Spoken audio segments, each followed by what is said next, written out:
नमस्कार फ्रेंड्स, मैं पूनम गुप्ता आप सबका स्वागत करती हूँ आपका अपने यूट्यूब चैनल पूनम की गीत संगीत में। तो फ्रेंड्स, बहुत ही प्यारा सा ये शिव भजन है। कैसा लगे आप कमेंट में हमें ज़रूर बताइए और हमारे चैनल को ज़्यादा से ज़्यादा सपोर्ट कीजिए। हमरे शंकर जी के अखियाँ लाले लाल बाग पहिने मृग छाल बाना।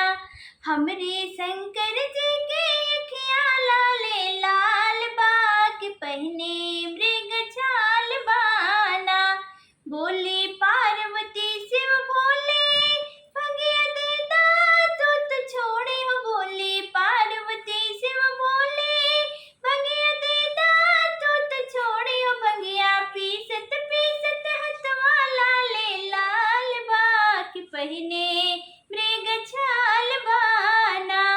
भंगिया पीसत पीसत हथवा लाले लाल बाग पहिने मृग छाल बाना।